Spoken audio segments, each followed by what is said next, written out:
మత ప్రచారం హక్కుపై రాజ్యాంగ సవరణ జరగాలని రాష్ట్రీయ ప్రజా కాంగ్రెస్ ఆర్పీసీ ప్రధాన కార్యాలయంలో జరిగిన పార్టీ వారాంతపు సమావేశంలో ఆర్పీసీ వ్యవస్థాపక అధ్యక్షులు మేడా శ్రీనివాస్ ప్రభుత్వాన్ని కోరారు. ఈ సందర్భంగా ఆర్పీసీ వ్యవస్థాపక అధ్యక్షులు మేడా శ్రీనివాస్ మాట్లాడుతూ, తిరుమల శ్రీవారి లడ్డూ ప్రసాదంలో రసాయనాలు, జంతువుల కొవ్వు పదార్థాలు కలిసినట్లు కొన్ని రోజులుగా విషరాజకీయ ప్రచారం జరుగుతుందని అన్నారు. ఏది నిజమో చెప్పగల దమ్మున్న ప్రభుత్వం ఆంధ్ర రాష్ట్రంలో లేదని అన్నారు. నిజంగా లడ్డూ ప్రసాదంలో కల్తీ జరిగితే ఆ మహాపాపానికి ప్రాయశ్చిత్తం తగిన మూల్యం చెల్లించుకోక తప్పదని అన్నారు. భక్తుల విశ్వాసానికే ఎంతో శక్తివంతమైన దైవం కలియుగ శ్రీ వెంకటేశ్వర స్వామి వారు అని మరచి కలుషిత రాజకీయాలను ఆపాదించాలి అనుకుంటే ఆ మహాదైవం ఆగ్రహానికి గురికాక తప్పదని అన్నారు.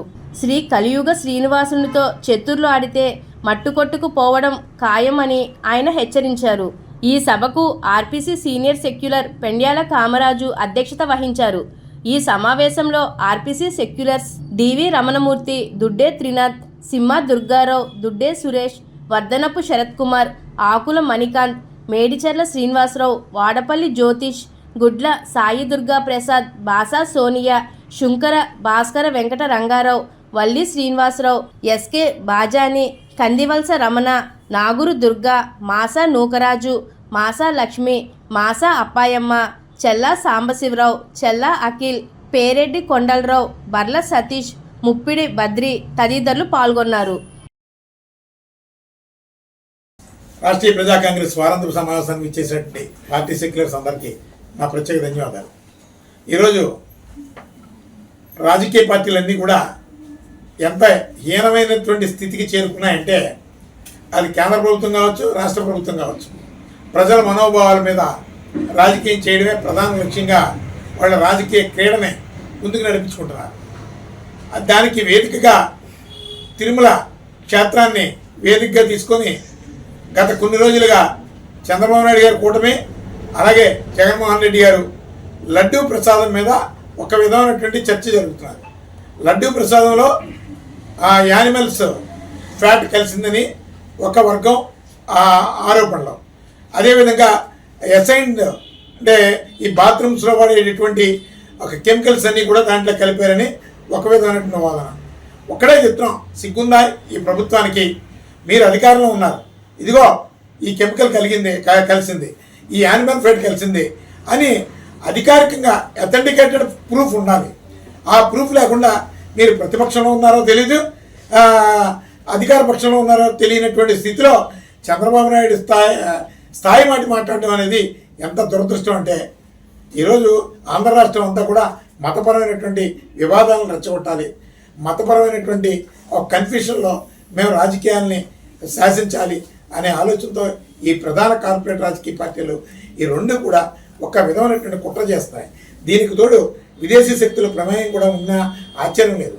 ఇక్కడ ఆంధ్రప్రదేశ్ మొత్తం మతపరమైనటువంటి వివాదాలు రెచ్చగొట్టడం, మతపరమైనటువంటి వివాదాల్లో ప్రజల్ని రోజు కూడా ఒక మత్తులో నడిపించడం, ఇక్కడ ప్రశాంతత లేకుండా అంత అశాంతిని ప్రోత్సహిస్తూ ఈ రాష్ట్రం అంతా కూడా అల్లకల్లోలను సృష్టించడమే ఈ రాజకీయ పార్టీలని ఒక ముడిసరిగ్గా తీసుకొని కొన్ని శక్తులు నడిపిస్తున్నటువంటి ఒక రాజకీయ క్రీనేడ. దీని నుంచి ఖచ్చితంగా ఆంధ్రులను మేలుకోవాలి. ఈ ఆంధ్రప్రదేశ్లో ఒక విధమైనటువంటి ఒక ప్రమాదకరమైనటువంటి ఒక రాజకీయాన్ని ముందుకు నడిపిస్తున్నారు. అధికారంలో ఉన్నటువంటి రాజకీయ పార్టీ అందులో తిరుమల క్షేత్రంలో మోసం జరిగిందో లేదో, ప్రసాదంలో ఏదైనా అవినీతి జరిగిందో లేదో అధికారికంగా ప్రూవ్ చేయలేరా? ఆ సత్తా మీ దగ్గర లేదా? చంద్రబాబు నాయుడు కూటమంతా కూడా అదే పరిస్థితిలో ఉంది, అలాగే జగన్మోహన్ రెడ్డి గారు కూడా అదే పరిస్థితుల్లో ఉన్నారు. ఈ రెండు రాజకీయ పార్టీలు ప్రజలకు మేలు చేద్దామా, ఈ సమాజాన్ని శాంతి భద్రతల సమస్యలు సృష్టిద్దామా అనే ఆలోచన తప్ప ఈ రాష్ట్రాన్ని సస్యశ్యామలంగా ఉంచుదాం, ఎప్పుడు ప్రశాంతంగా ఉంచుదాం, ఇక్కడ ఎంతో అభివృద్ధి సాధిద్దాం, ఇక్కడ బిడ్డల భవిష్యత్తు కోసం ఆలోచిద్దాం అని ఒక్క నాయకుడు లేడు. దురదృష్టం ఏంటంటే ఆంధ్రప్రదేశ్లో యువతను కూడా పెడద్రోవ పట్టించేశారు.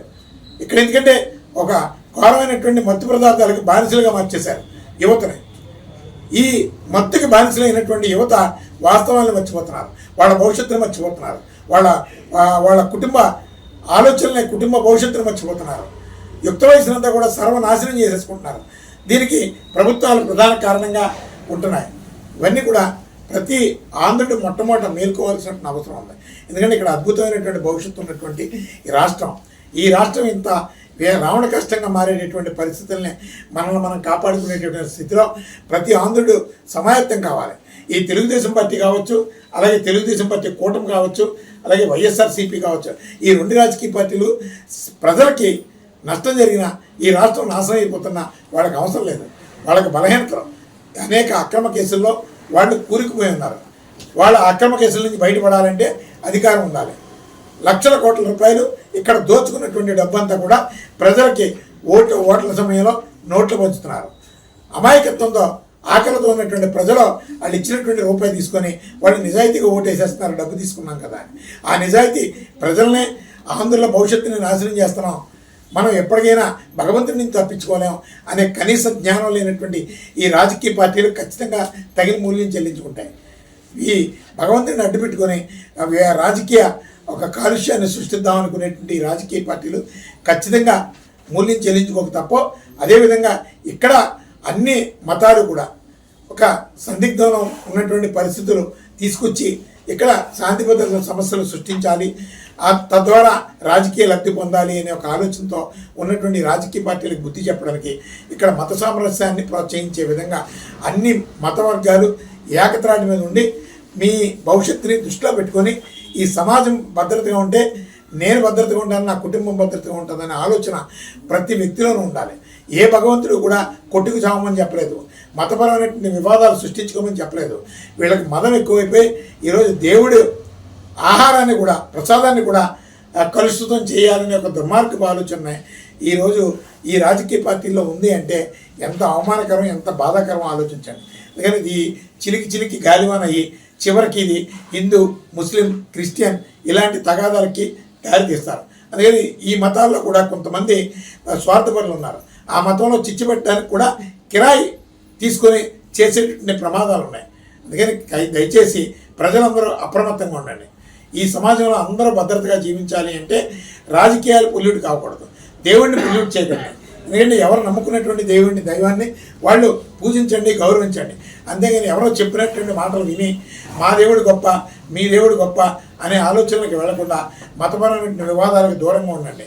ఎవరైనా సరే కొంతమంది రెచ్చగొడితే ఈ మతపరమైన ఉన్మాద ఉగ్రవాద చర్యలు కొంతమంది వెనకద నుంచి ఆ దైవం ఇలా అన్నారు, వీళ్ళు ఇలా అన్నారని చెప్పి మీకు తెలియకుండానే మీ బుర్రల్లో చూపిస్తారు.